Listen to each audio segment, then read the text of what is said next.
viewers of Prince TV, now welcome back to Prince TV Stand Show. Now know how we take the run this edition. Say as the matter be, now so we take table give una go see how some things they play. You know, say sometimes like this, we go still they complain different kind of things. You go see say now some people, some foreigners, so like say they dey for this across Italy, some immigrants, now them go they give Baba what they call Savini the motive waiting in go take give evidence to Italian people take the talk say yes foreigners immigrants when they for the country say they always they commit different kind of things. Now as it be one of our brother maybe like say they not mention the name the country where for take come, whether na Nigeria, whether na Senegal, whether na Gambia or any of the parts, but all we know we say now one of our African brother he don't go enter inside without having what they call biglietto. You not get ticket, and then now the controller now know how they take they operate. They come it and say okay fine, you bring your biglietto. The next thing again now to they try to say you want to fight. I go show on the video just now because all these things now waiting Savini they put into consideration. At a time we need to still blame ourselves because the truth have to be said. For example, country when me for take on Nigeria, they're not going you when me say you enter bus or you enter any transport means. You say you not buy tickets or you say you not pay. Guy, I tell you, Agboro, you go use your eye to see something. Now like this brother, he don't go enter without buying ticket. They try to ask and ask, okay, you come down. Before you know what they happen again, he want to try to kind of like fight. He want to try to operate in different form. I know say most of una go stand against this video, but we don't care. At the time, the truth have to be said. Things have to be done according to the way it's supposed to be. For those of una when we never watch the video, wanna watch am, wanna see how it take place.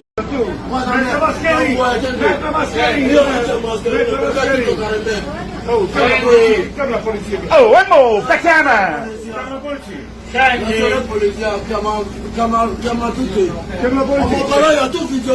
Come tutti, Acaso! Casa telefone! Mogoloyo! Peggio! Chiama la polizia! No! Olha, bom! No! Le mani mettete a posto! No! Le mani a posto! No! Stai buono! Le mani a posto! No! Mi fai bravo! No! No videoman! No cameraman! No cameraman! Fa culo di meta! Abbastanza! Stai muovendo che mi sta a capolizzare! Chiama la polizia! Chiama la polizia per guarda! Fa culo di meta! Puttana di maschio! Ed è che sta ubriaco! Io chiamo la polizia! Io sono Nicola! La polizia! Non videoman! Non videoman! Aha, so now so it take play for that place. I say una must still hear this one. Wanna see how some things they play for different area. Because now if you check and now so you see say that guy he did very very wrong. And the Italian language itself.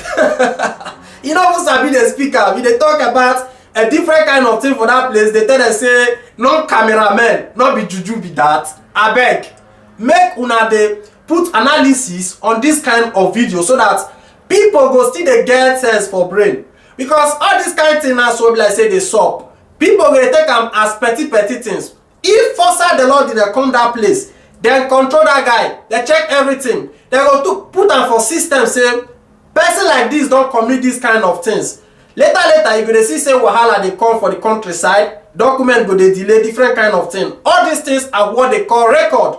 So at a time, wetin make me dey report this news now for people like that to know say yes, at least as you not buy biglietto, as you not buy ticket of the train or of the bus, then the controller tell you say make you come down. You go still jejely respect yourself, come down. Not be say you go dey cut chain, dey hold ground as if say na your own control. Abeg, anything wanna think about this particular video, of this our brother, wanna let me know for the comment section. Wanna keep the analysis. May we know how it dey happen. In time to mo go straight to the next news. Mo see how it dey happen. Prince TV. Alright, Sea-Watch 4 don't break another record again. Be like say they don't go rescue some immigrants with lapa. Be like say they move from Libyan side. As it be this time around, the rescue woman be like say he born for inside the lapa. Guy, not be small thing. This one go let you know how this our Lamojeze, which is the Minister del Interno, they work hard to make sure say everywhere good for immigrants. Because as it be like this now, so the rate at which people take they move from Libya now, when like say they won't cross enter for the Italian side, Sea-Watch 4 they try their best to make sure say that they rescue all immigrants when they move on this particular period upon how the coast they catch. They still they try their best to rescue people. So una go know say yes, these people they don't already put enough of facility to make sure say people when they move from Libya they go get peace of mind in order to arrive for this side. That one no go make you when they Africa they watch me feel say the journey say they easy like that. Because now something be like say it dey obvious. All these things now make una they see say Baba go dey quarrel, Baba go dey vex, una know who are they talk about.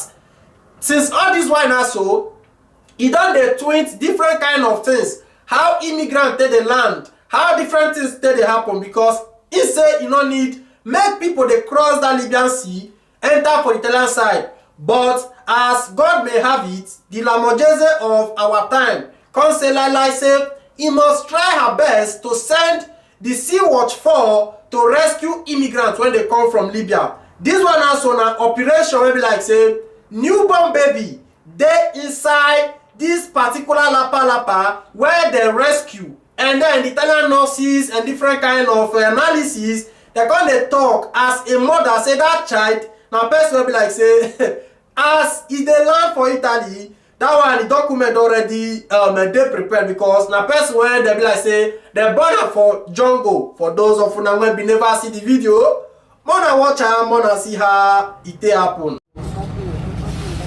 L'emozione che abbiamo provato è stata veramente una gioia indescrivibile. Io sono una mamma, per cui stringere tra le braccia una bimba appena nata, insomma, è stata un'emozione indescrivibile. Per Concetta Gioffrè è impossibile dimenticare quella bimba. Quando è arrivata sul molo, lei e gli altri soccorritori l'hanno presa in braccio per quello che è, una vita preziosa, nata nonostante tutto su un peschereccio a 80 miglia dalle coste calabresi, alla fine di un viaggio durato giorni. Intorno a lei le onde e il mare in tempesta. Adesso ci sono solo gli abbracci e un giaccone che l'ha avvolta quando ha aperto gli occhi. La mamma, insomma, una volta che ha superato la fase critica, ha voluto tenerla con sé ed è andata via in ambulanza proprio accanto, noi l'abbiamo messa proprio accanto alla parte sinistra, insomma, del cuore della mamma. È partita così la bimba verso l'ospedale. Qui a Roccella Ionica in un mese sono arrivate oltre 1000 persone, donne e uomini, ma soprattutto bambini, stremati e storditi. It's okay, it's okay. Per tutti questo è un nuovo inizio, altri invece aspettano, ancora in porto e a bordo della Sea-Watch. I minori non accompagnati sono già in strutture protette. Quando sono scesi hanno riempito di vita la banchina di Augusto. So now sorry matter tell reach, now Prince TV say I must still let you know how things take the play. Wanna see how the government take the work towards immigration. So maybe let me know what you think about these two topics. This analysis will be like say I drop for now. That of our brother be like say like this, he can't go enter inside box or train without ticket. Man, let me know what you think for inside the comment section, because most of now go they think say a Nigerian person. They not mention the name whether na Nigeria, Senegal, Gambia or any of the country, but all we know is an African brother who disobeyed the law without buying ticket. Can they try to say he want the form Odunga? All these things it not make sense. If you want form Odunga, you go for country where you for take up, go from Odunga to all those African leaders. So like say they don't delve their ear towards their people. Go they form Odunga for them. Maybe you see whether it go work. So I beg to an extent, country where you dey, They give you little things. You they live your life, they know they give you wahala.